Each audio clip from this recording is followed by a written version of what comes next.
आपके जो यहाँ पे डिस्कशन हो रही है, दो जो मेन रोल होते हैं, एक तो कि प्रॉफिट एंड लॉस शेयरिंग होनी चाहिए इस्लामिक बैंकिंग में, दूसरा जस्टिस प्रोवाइड करता है। तो आपके ख्याल में अब तक इस चीज़ में कामयाबी हुई है कि सोसाइटी में इस्लामिक बैंकिंग जस्टिस प्रोवाइड करता है हर लिहाज से? फॉर एग्जांपल अगर एक कन्वेंशनल बैंक जो है इन्फ्लेशन से कम रिटर्न दे रहा है तो उस चीज़ को जो है एक इस्लामिक बैंक पूरा करेगा कि अगर इन्फ्लेशन है उससे बेहतर जो है रिटर्न दे, या प्रॉफिट एंड लॉस, क्या कहेंगे इस पर आप? देखिए, इसमें इस्लामिक बैंकिंग कॉन्ट्रैक्ट जितने भी हैं, चाहे वो कंज्यूमर लीजिंग के हों, होम मॉर्गेजेस के हों, इस्लामिक होम मॉर्गेजेस के, उनको अगर आप देखें तो they are more pro user, यानी ज़्यादा यूज़र फ्रेंडली हैं। मतलब फॉर एग्जांपल आप अगर कोई गाड़ी लेते हैं लीजिंग पे कन्वेंशनल से, और वो गाड़ी खुदा न खासा इस पोजीशन में आ जाती है कि आप उसको यूज़ नहीं कर पाते हैं, तो इस्लामिक बैंक का रेंटल उस पर अक्रू होना ख़त्म हो जाता है, हम रेंट नहीं चार्ज कर सकते, जबकि कन्वेंशनल बैंक में वो जारी रहता है उस पर।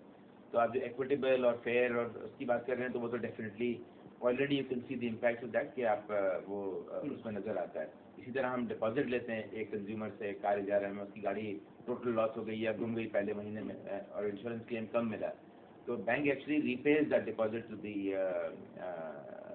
Person who's taken the car. ये कन्वेंशनल बैंक में कभी नहीं होता है। तो इसमें इस्लामिक बैंकिंग जितने भी कॉन्ट्रैक्ट्स हैं, तो कहीं ये नहीं होता कि कहीं वो बैंक के फेवर में, कहीं कंज्यूमर के फेवर में compare to conventional bank. In all instances they are pro consumer, all instances. तो आई थिंक वो एक बहुत बड़ी फेयर चीज़ है। लेकिन जो लोग इस पर जो है उंगली उठाते हैं कि ये भी तो pre determined fixed rate of return होता है जो एक कन्वेंशनल बैंक भी देता है। प्री डिटरमिन्ड फिक्स्ड रेट का मसला नहीं है। अगर आप रिस्क की बात करते हैं तो सबसे बड़ा रिस्क तो गैम्बलिंग में।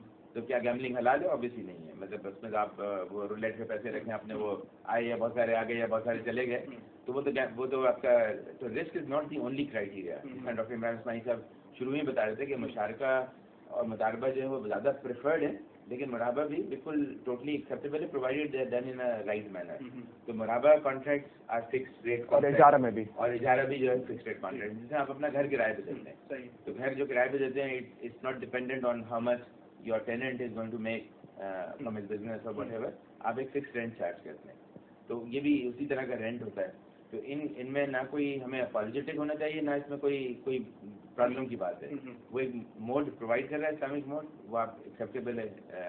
आप चाहें तो मुशारका मोड में भी जा सकते हैं, जिसमें obviously because of tax reason, more transparency reason, उसमें कस्टमर्स भी कम जाना चाहते हैं और बैंक भी जब तक कि सिक्योर ना हो तो उस वक्त तक नहीं जाएंगे। हमारे भी बेसिक तो ये होता है ना, बैंक में जो होता है आपका 10% मैक्सिमम खुद का कैपिटल होता है शेयर होल्डर्स का, बाकी 90% money comes in the depositors. तो आपका मेन मकसद ये होता है कि हमें डिपॉजिटर्स के पैसों को इंटैक्ट रखना है और उनको एक एडिक्वेट रिटर्न पे करना है।